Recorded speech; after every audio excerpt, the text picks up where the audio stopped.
want to suck your blood. Yeah, that's enough of that. Hey guys, it's me, Halloween Dan, if you didn't guess. Today I'm talking about something that I very rarely, if ever, talk about because it's an area of the Halloween world that I am not a huge fan of, or at least I thought I wasn't. It's not something I'm really into, and that of course is the world of horror. I feel bad when I say that because I know that for a lot of people, and probably maybe even people who watch this channel, Halloween and horror movies go hand in hand. You can't have one without the other. So when I say I love Halloween, but I'm not a fan of horror movies, in some people's heads that just does not compute. But for me, they are two separate things entirely. Horror is its own little world, and then you've got Halloween, which is completely different to me. But when I kind of thought about this, and I kind of thought, well, there's so many people who love horror on every level that I've got to at least try and go into this world for, because I am Halloween Dan after all, and I want to talk about all things Halloween, and for a lot of people, these things are Halloween. But at the same time, I don't want to talk about something that I don't actually enjoy. So then I started thinking about it. What is it about horror movies that I'm not a fan of? And then I realised it clicked. It's not horror, it's slasher movies. I'm not a big fan of the slasher movie genre. I'm not a big fan of the movies that are just out and out murder movies, where the character is there's usually some main deadly character, but the whole premise, the whole story is all about how many kills there are, how many murders there are, how many torture scenes there are. And that's the whole movie. But then the more I thought about it, the more I realised that some of the things I enjoy more than anything are kind of within the horror genre. Stranger Things is an example. I don't actually think it is in the horror genre, and maybe you don't either. But apparently, according to some people, it kind of is within the horror genre. It has its gorier moments. It is quite terrifying at times. And I love Stranger Things. And what I realised was that I like horror when the story and the character is stronger than the murdery death scenes. If the film or the story is all about the murders, then I kind of switch off. But if there's a story, and a strong story, and good, strong characters, then the deaths and stuff just are part of it. And I kind of accept them as a necessary evil within the story, if you like. So I kind of was thinking about what other things within the world of horror I really like. And immediately fell back upon an area of the horror genre which I think, at least nowadays, is kind of ignored a little, because it isn't maybe thought of as particularly horrific anymore, or it certainly isn't horror as what modern day people think of as horror. And these characters are such classic characters that they've kind of transcended out of the horror genre and just become embodiments of Halloween themselves. Because the horror movies I always liked, even as a young kid, were the classics. Frankenstein's monster, Dracula, The Mummy, The Creature of the Black Lagoon. All these classic horror movies I was a huge fan of, and still am to this day. And I think with the right atmosphere, they can be just as terrifying as a modern day story. So I thought to myself, if I'm going to sort of interlude into this world of horror, I'm going to have to take baby steps. And I'm going to do it through these classical characters, these classic horror characters, which we all know inside out, we all think we understand them so well.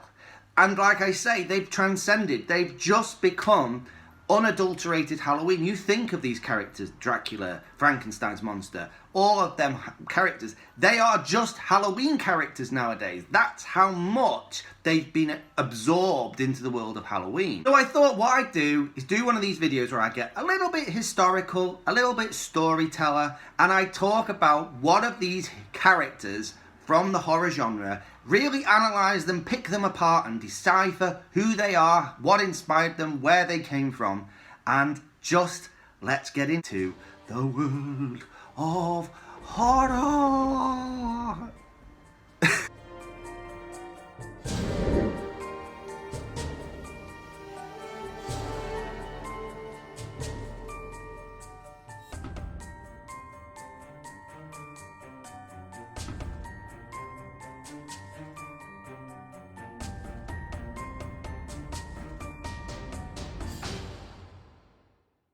So if you hadn't guessed by that weird little intro, we're starting with probably the most famous of all the horror characters.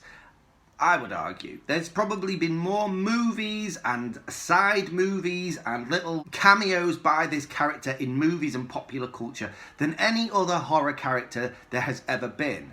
And that is, of course, Count Dracula. I've got to stop doing that. So what I thought we'd do is we'd have a little look at this character in a historical kind of sense, try to figure out who he was, where he came from, and yeah, I just thought this might be quite fun. So I doubt there's a person in the Western Hemisphere who isn't au fait with who Count Dracula is. But again, I think that with time and things, these characters sometimes get diluted and we kind of forget who they really were and the story, the true story. So in 1897, Bram Stoker writes his amazing story, Count Dracula, which basically tells the story of this Transylvanian count who lives in the Carpathian Mountains. So in the story, Dracula wants to leave Transylvania for England. He wants to move to London. He summons an English solicitor named Jonathan Harker to come and help him buy property in London, basically. He wants to help get him into London. Harker actually almost falls victim to Dracula's 3 vampire wives, but Dracula actually saves him, more because he wants Harker to finalise all the legal requirements to get him to London.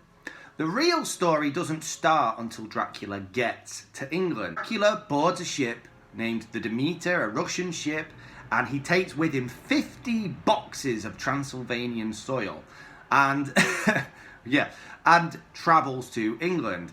But when the ship docks in Whitby Bay, which is a place in North Yorkshire, very creepy, serious goth vibes, the ship is completely abandoned bar the captain, who has gone crazed and mad, and the captain's journal kind of tells of how strange things were happening on the ship and people were going missing and one thing and another. Dracula escapes the ship by transforming himself into a dog and running up the 199 steps to where the ruins of Whitby Abbey lie. So it's kind of, the whole thing's got a very gothic vibe.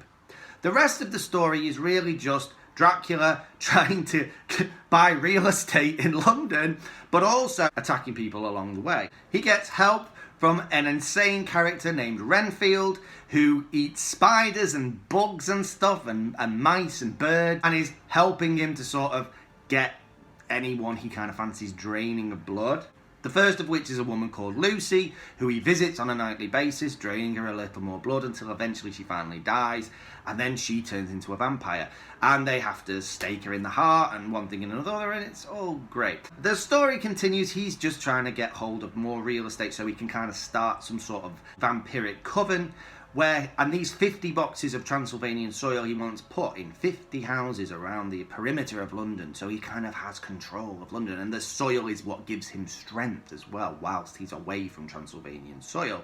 But this all is discovered by Van Helsing. They discover these graves with the boxes of soil in them. They put these sacramented wafers in them, which then kind of destroys his strength ability from these boxes of soil, and eventually the whole thing is discovered. He's discovered to be a vampire, and he flees back to Transylvania. Van Helsing, with the help of others, including Renfield by this point, but I think Renfield, I can't remember at which point Dracula kills Renfield, but he does. Eventually they end up chasing him back to Transylvania, where they actually cut off his head. They don't stake him in the heart. I don't know where that thing comes from. They cut off his head and kill him, and he turns to dust, and that's really the end of the story.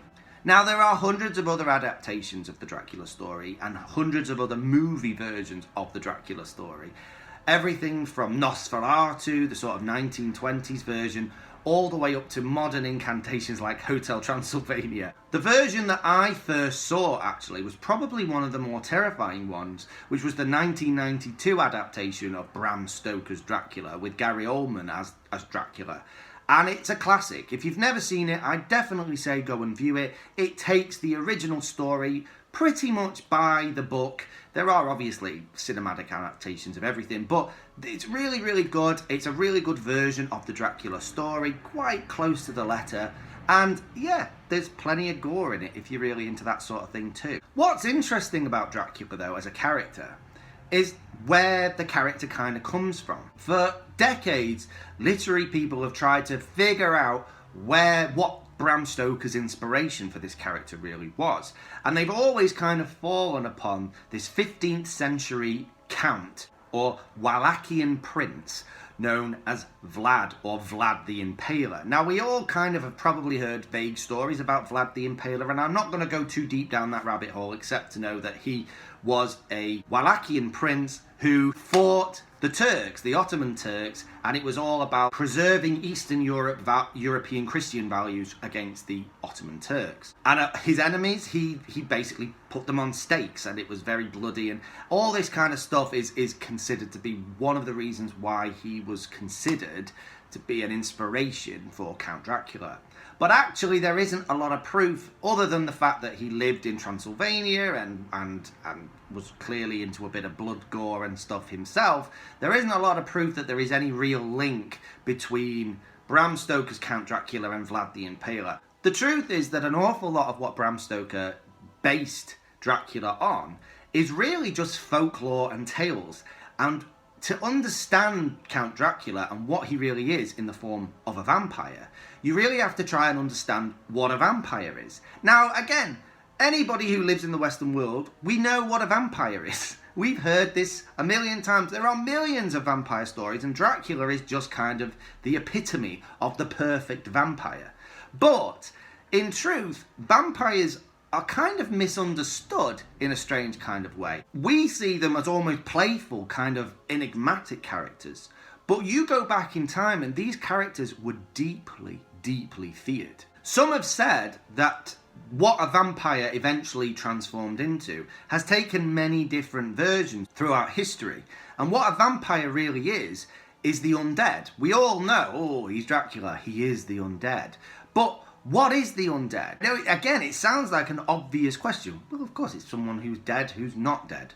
But this ties in to something almost primeval within humans themselves. A lot of our sort of ancient customs and things that we kind of read about in textbooks and archaeological books and go, oh, right, okay, that was nice of them to do that sort of thing, actually has this link to a belief that the dead might actually not be as dead as they look. For instance, recently, many historians and archaeologists have looked again at what the meaning of grave goods actually were. Now, we all understand what a grave good is. When you say, oh, well, this man from 2,000 years ago was buried with grave goods. You know, and there might be a sword and a shield and a this and a that and the other. But usually as well, there's some sort of food and drink and all that kind of stuff. And you think to yourself, oh, wasn't that nice that the people who buried their loved one, whoever this guy was, they thought he can take some food and drink to the afterworld. But actually, there is a sort of misunderstanding there, that maybe actually they weren't taking the food to the afterworld. If the afterworld is a glorious, beautiful place, what on earth would they need to take food and drink with them for? And actually, what's kind of been unpicked throughout the decades is that actually the belief might have been more that just in case this person decides to reanimate and come back to life, they won't need to go searching for food up on the surface because they've got some food there, a little snack to keep them busy whilst they're still under the ground.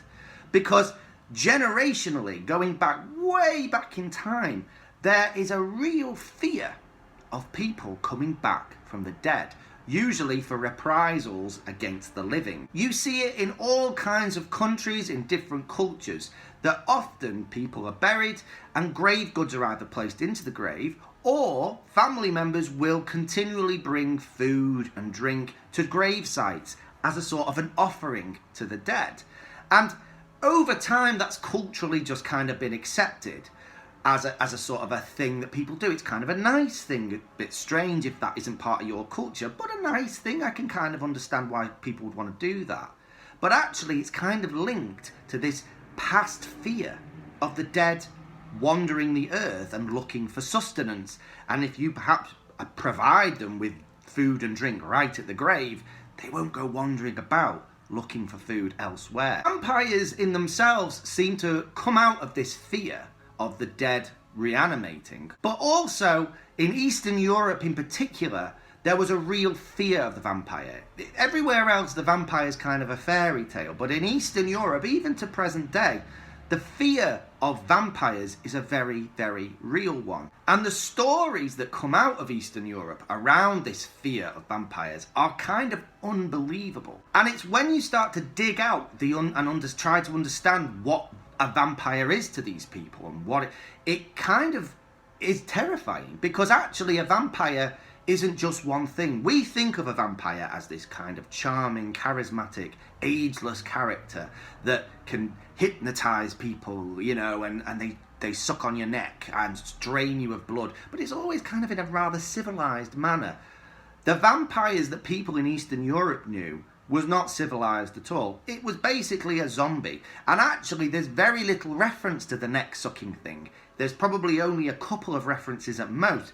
Actually, what vampires were believed to be searching for more was flesh, actually eating human flesh, which we now associate more with a zombie-like character. Also, the vampire could shapeshift into almost anything.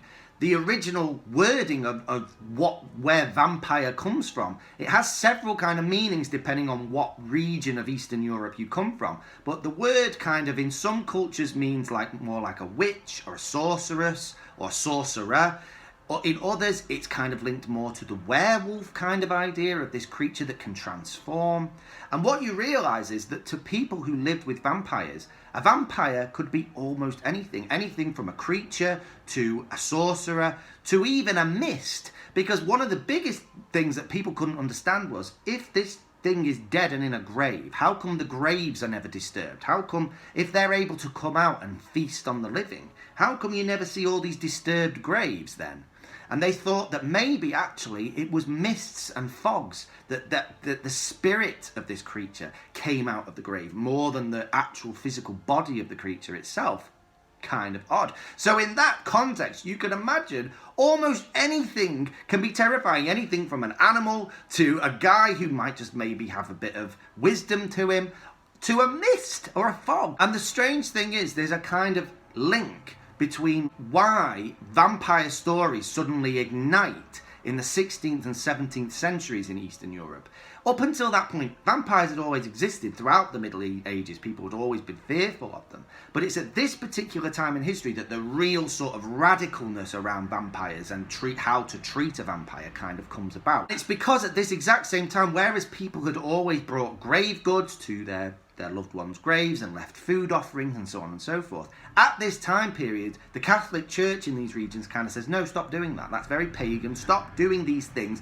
Don't be leaving food at your gravesite. And it seems to have reignited a real fear in the population that if we're not leaving food by these graves for these people, then maybe these people are going to come looking for the food. Maybe they're going to reanimate and come looking for the food. And it reignites a real fear in the society of Eastern Europe at that time. You hear horrific stories. Even to this day, ancient grave sites are occasionally stumbled upon or dug up by accident, and you'll find bodies with stones wedged into their mouths. Recently, actually, a burial site was dug up where a skeleton had been buried with a sickle crossing the throat, so that if for whatever reason the body reanimated, it would chop off its own head. There were cages placed over grave sites where they thought the person who had died maybe might come back as a vampire. And the most horrific stories of all was it was quite customary in parts of Romania and this Transylvania area that maybe after a few weeks or maybe a month or so after a loved one had died and been buried, they would actually dig the coffin back up to check if the body had started to decompose properly. And if the body hadn't decomposed exactly how they thought it should do, they would pull the body out of the coffin, chop off the head, stake it through the heart, and then set fire to the body, because the fear was so real. Can you imagine having that level of fear about things coming back from the dead, that you actually would do that to your own loved ones, dig them up out of the ground and chop off their heads and burn their bodies? It's unbelievable how real the fear around these creatures really was. Even here in the UK, sometimes you'll see these strange grave sites from medieval times where they're kind of got cages over them. Or sometimes you'll hear stories of where a stake has been driven through the coffin from above ground. And you think, well, why is that? And it's like, well, it's because the stake holds the body in the ground and the body can't get back out. Very, very odd.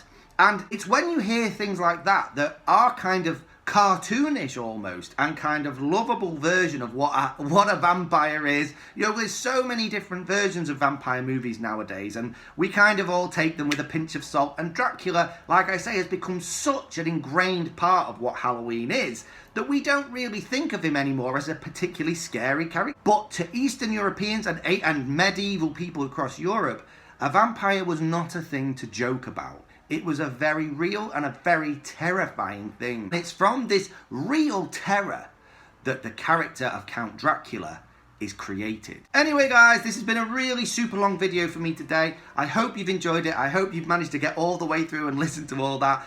I'm sure there are clever people amongst you who already knew all this. It's not fresh information. I just thought it was kind of cool to talk about. I really love delving into the history and the past of all kinds of different things. But I thought this was kind of cool because we can analyse this character a little deeper. We think we know him, but do we know him? Do we really know who Dracula was? Well, hopefully now we understand him a little bit better. Thank you guys so much for watching, and I will see you in the next one. Keep it spooky. Bye.